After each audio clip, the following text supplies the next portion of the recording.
அடடடடட இந்த மாதிரியான கூட்டணி யாரும் எதிர்பார்த்தே இருக்க மாட்டாங்கப்பா. எங்க அண்ணன் விஜய், மக்களின் புரட்சி நாயகனா புரட்சியா பேசக்கூடிய சீமானு, டேட்டாவோடைய இருக்கக்கூடிய அண்ணாமலை, இவங்க 3 பேரும் சேர்ந்து கூட்டணி வைக்க போகிறதா அரசியல் வட்டாரங்களில் ஏகப்பட்ட பேர் எதிர்பார்ப்புகளோடையும் அது நடக்க போதுன்ற சின்ன சின்ன பேச்சுவார்த்தை இருக்குதான் 4-5 பேர் சொல்லிக்கிட்டு இருந்தாங்க.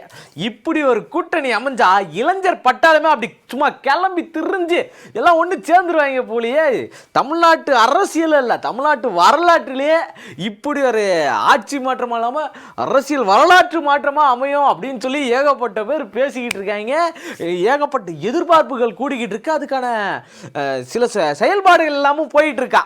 இப்போ இவங்க கூட்டணி ஒரு பக்கம் சீமான் அண்ணன், பா யாரா இருந்தாலும் சரி என்கிட்ட வந்து வேலை செய், நான் போய் யார்கிட்டையும் வேலை செய்ய மாட்டேன் அப்படின்னு ஒரு பக்கம் நற்குன்னு இருக்கா. அப்படி இன்னொரு பக்கம் விஜய், கூட்டணிக்கு வரவங்க தாராளமாக வரலாம், தாராளமாக வாங்க, ஆனால் நான் தான் தலைமை, எப்படி நான் தான் முதலமைச்சர் வேட்பாளர் இப்படின்னு இவர்.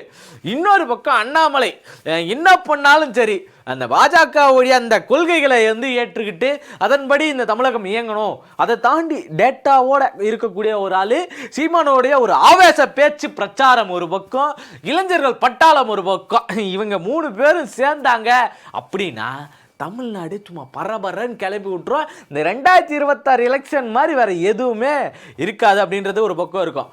என்னதான் இருந்தாலும் சீமான் அவர்கள் ஒரு பக்கம் 234 தொகுதிக்கான வேட்பாளரை அறிவிச்சிட்டாரு, அவங்க ஒரு பக்கம் வேலையை ஆரம்பிச்சிட்டாங்க.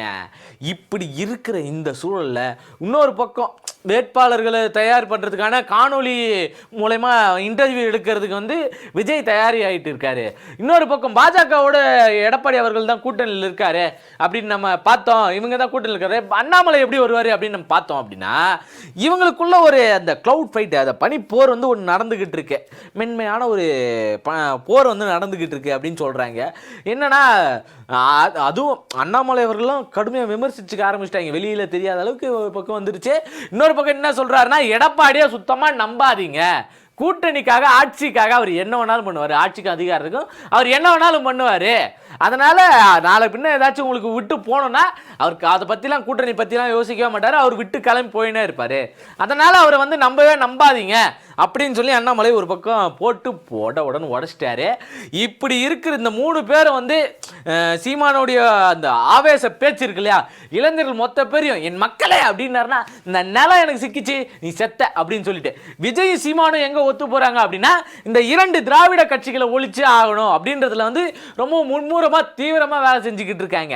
இந்த மாதிரி ஒரு கூட்டணி அமைச்சுன்னா நீங்க எப்படி அதுக்கு நீங்க யாருக்கு ஓட்டு போடுவீங்க, யாரோட ஆதரவா இருப்பீங்க அப்படின்றது ஒரு பக்கம் நீங்க யோசிச்சு பாருங்க.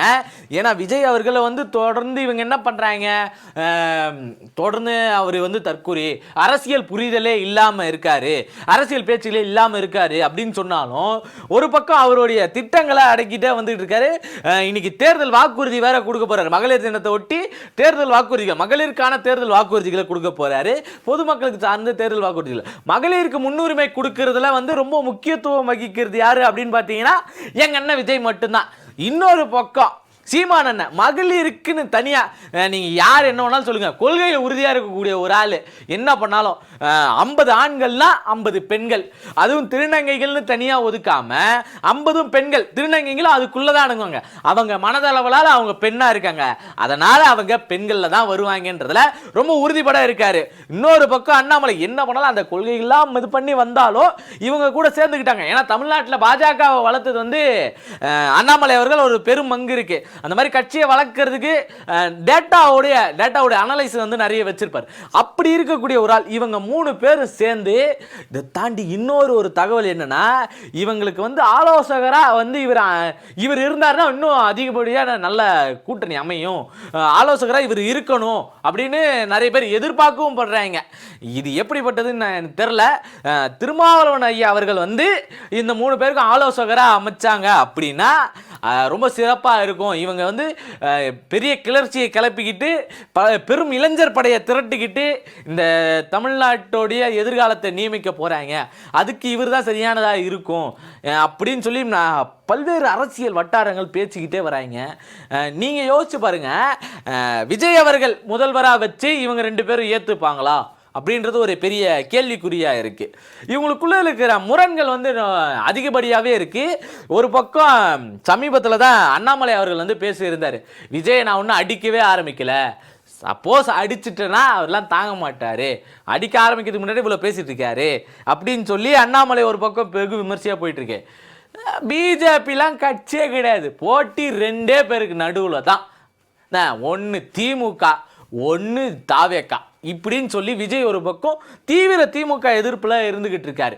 இன்னொரு பக்கம் எவனுமே இங்கே ஒழுங்கு கிடையாது, நான் தான் இங்கே என் தமிழின மக்களுக்கு நான் தான் என் மக்களே அப்படின்னு சொல்லி எங்கள் அண்ணன் ஒரு பக்கம் இருந்துக்கிட்டு இருக்காரு.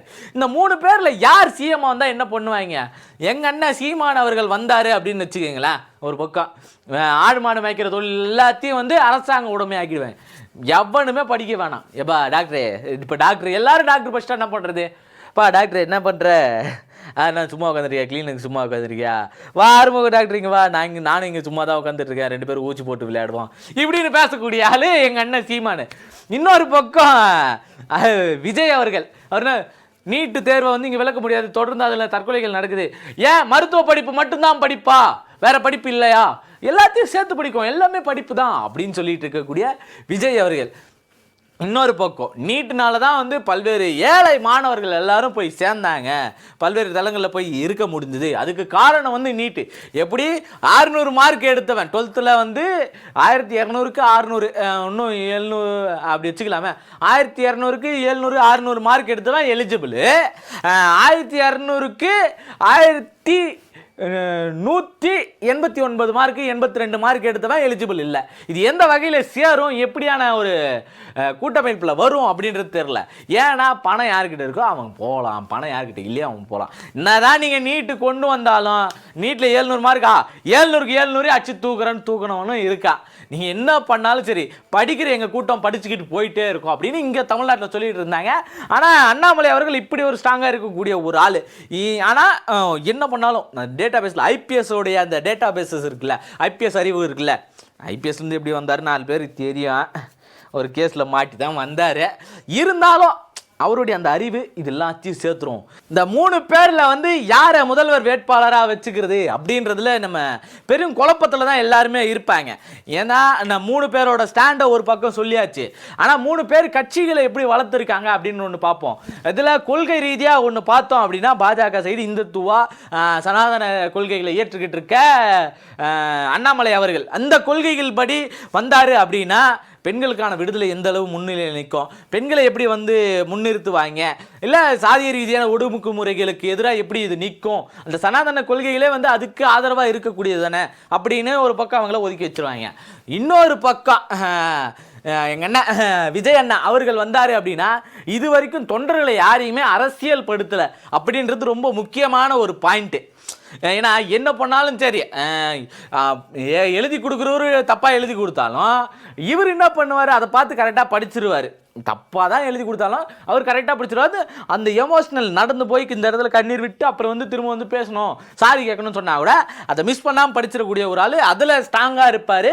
ஆனால் தொண்டர்களை இது வரைக்கும் அரசியல் வயம் படுத்தினாரா அப்படின்னு கேட்டிங்கன்னா இது வரைக்கும் அவர் பண்ணதில்லை.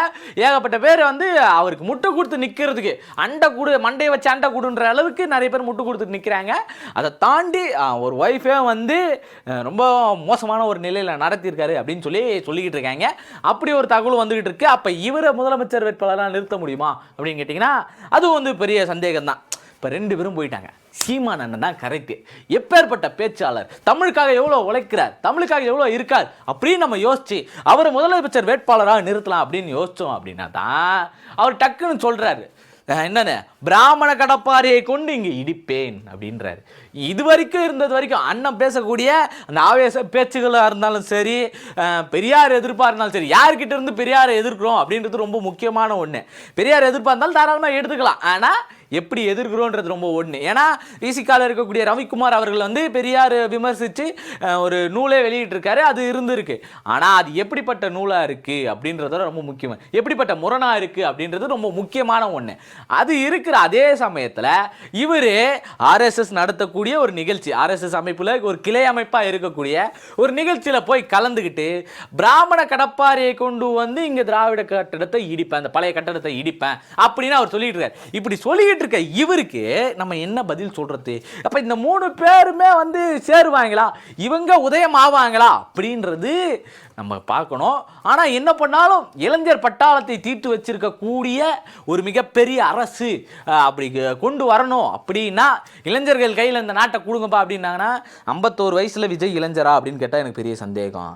அடுத்து இருக்கக்கூடிய அண்ணாமலை ஓரளவுக்கு இளைஞரா அப்படின்னு கேட்டால் கொள்கையிலேயே அவர் ஒதுக்கிடலாம். சீமானன் இளம் பேச்சாளர், பிலம் எழுச்சிக்காரர் அப்படின்னு யோசிச்சோன்னாலும் ஒத்துக்கலாம். ஆனால் இவங்க எல்லாருமே யோசிச்சு பாருங்க, எந்த வயசில் கட்சி ஆரம்பித்தாங்க, கட்சிக்குள்ளே வந்தாங்க, அரசியலுக்குள்ளே வந்தாங்க அப்படின்றத ஒரு பக்கம் யோசிச்சு பார்த்துக்கிட்டு இன்னொரு பக்கம் பகத்சிங் அவர்கள் எந்த வயசில் வந்து அரசியலுக்குள்ளே வந்தார் அப்படின்றத நம்ம ஒன்று யோசிக்கணும். ஏன்னா 23 வயசில் அவர் ஆலே காலி. இங்கே இருக்கிற எல்லா மக்களுக்கும் விடுதலை வேணும். அது என்னன்னா பாலுக்கு அழுகாத குழந்தை, வேலை இல்லாமல் எங்கே இருக்கக்கூடிய இளைஞன், வேலைக்கு அலையாத இளைஞன், இப்படி இந்த மாதிரியான பெரும் கனவுகளோட இருந்த பகத்சிங் இளம தலைவராக இருந்தார். அதே சமயத்தில் இன்னொரு பக்கம் இங்கே தமிழ்நாட்டுக்குள்ள ரொம்ப வெகு கம்மியான ஒரு வயசில் வந்து கட்சி ஆரம்பித்தது அப்படின்னு யாருன்னு பார்த்தீங்கன்னா திருமாவளவன் அவர்கள் தான். 29 வயசில் வந்து கட்சி ஆரம்பித்து இன்னை வரைக்கும் அந்த கொள்கையில் மாறாமல் இருந்துக்கிட்டு இருக்காரு. இடையில ஒரு இடத்துல மட்டும் பிஜேபியோட கட்டாயத்தின் பேரில் கூட்டணி, ஏன்னா திமுகவோட கூட்டணி போது அவங்க வந்து பிஜேபியோட கூட்டணி வைக்கிறாங்க, அந்த கட்டாயத்தின் பேரில் இருந்தாங்க. ஆனால் அது மீறியும் இன்னைக்கு நாங்கள் தப்பு பண்ணிட்டோம்னு தைரியமாக சொல்லக்கூடிய இடத்துல அவங்க இருந்துக்கிட்டு இருக்காங்க. இந்த 3 பேரோட கூட்டணி பற்றி அமைஞ்சிச்சு அப்படின்னா அது எப்படிப்பட்ட ஒரு கூட்டணியாக அமையும் அப்படின்றத நீங்கள் தாராளமாக கமெண்ட்டில் சொல்லிட்டு போயிடுங்க. யார் இந்த 3 பேரில் முதல்வருக்கு சரி அப்படின்றதையும் சொல்லிட்டு போயிடுங்க மறக்காமல். நன்றி, வணக்கம்.